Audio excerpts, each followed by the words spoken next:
Hi there, my name is Mario Zanstra, President and CEO of Pine Cove. And for over 42 years, Pine Cove has existed to be used by God to transform the lives of people for His purposes and for His glory. And one of our greatest desires is to come alongside families in hardship. Sometimes the hardship is environmental. It may be an at-risk kid or an urban kid in an urban environment. Sometimes it's a military family whose mom or dad is on their second or third tour of duty in Iraq or Afghanistan. Sometimes it's financial. It may just be that they cannot afford camp. But our greatest desire is for people's lives to be changed at camp. Mercy Street is a ministry that is committed to Christ-honoring community transformation by raising up Indigenous leaders, by placing a mentor in the life of a fourth grader and having that mentor walk with them all the way through the 12th grade. Camp's an important part of our strategy at Mercy Street. And at Pine Cove, we had the unique opportunity to be experiencing camp right alongside our kids in the cabin with them, along with Pine Cove staff. I started mentoring DeKeelan about a year and a half ago and got him signed up to go to Pine Cove. And I was hoping that it would be a place he could go to get away from all the turmoil in his home and in his neighborhood, in his school. We have like stuff stealing and have stuff missing in our house, people going in and out. We have fighting going on like almost every day.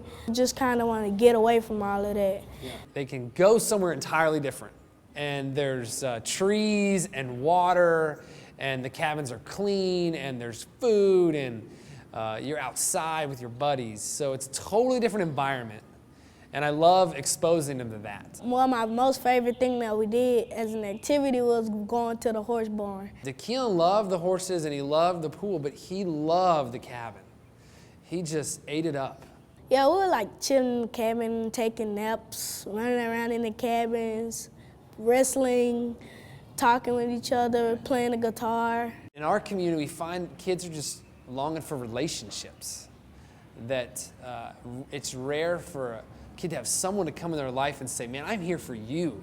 I was struck by the counselors at Pine Cove because they were going to go love on these kids as much as they could. Where a kid goes in thinking this about himself, this Pine Cove counselor just hammers them with encouragement, and they're forced to go, maybe I'm not stupid, maybe I'm not ugly, maybe I do have value. They're forced to ask those questions. Like every morning and every night they'll talk to you a little piece about the armor of God.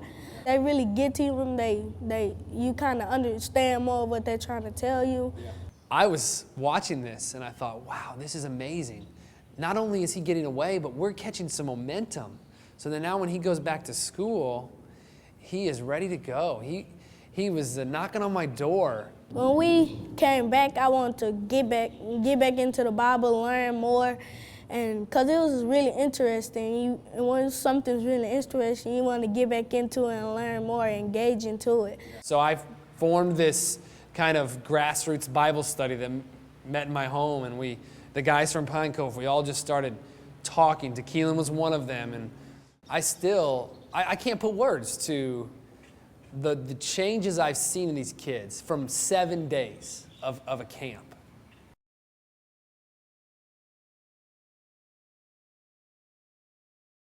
When we came here, my husband had been deployed for almost 7 months. It was absolutely wonderful to be away for a week and just to get away from the war.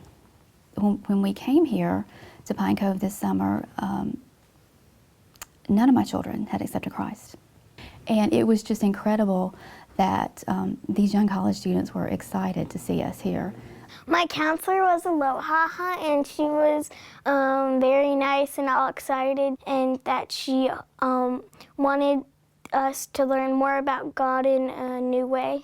What they saw, it wasn't so much words that they heard from anyone in any session or any Bible study or anything. It was that they wanted what they saw in the people here. Immediately, I want to say Tuesday, we came on Sunday, and then on Tuesday, when we got back to the room, Emma came to me and she said that I want what they have. And she was very clear. She knew exactly what she wanted, and so we said the prayer, and I want to say Thursday morning, my other twin came to me. She got up early and was getting ready, and she came to me and she said that she was ready. She wanted to ask Jesus to come into her heart. And we said the prayer, and she was very excited. After Emma had decided that she was going to get baptized, she confronted me and said, "Now, why aren't you one?" And I was kind of taken aback. I was like, wow, my little sister's 8 years old is kind of confronting me. So Thursday morning, I saw Mario, and I stopped to tell him, thank you so much, that we really appreciated having the opportunity to come to family camp, and how much we appreciated the military scholarship. And then I shared with him that 2 of my children had come to accept Christ that week, and he was thrilled and overjoyed, and I said, but Mary Beth has not, and I said, it's a concern of mine, and he stopped and prayed with me right then.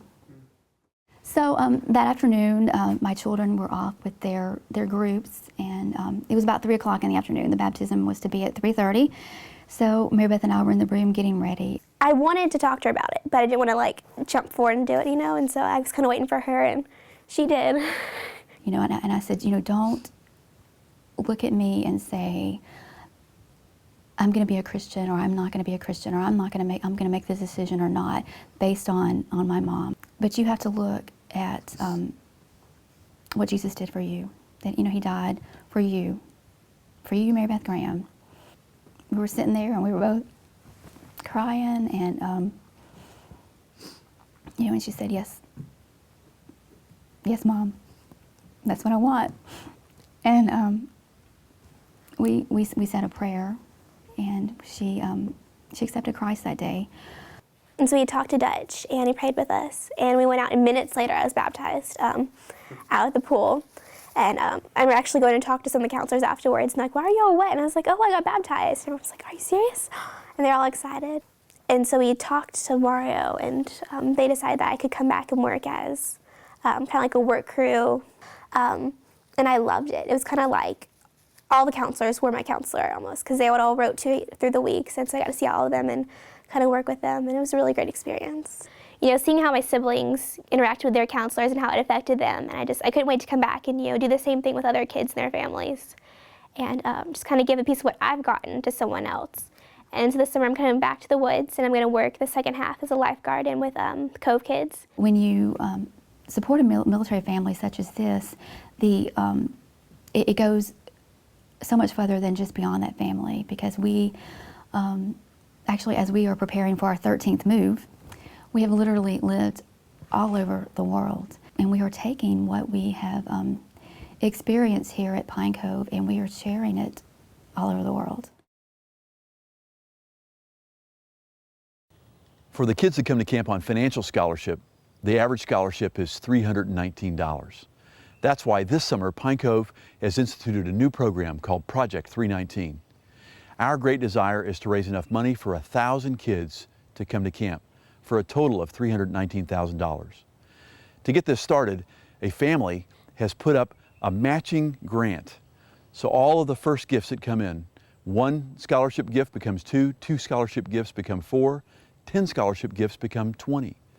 We would love for you to consider to come alongside these kids and these families who are in need and allow them to have the experience of a week at Pine Cove.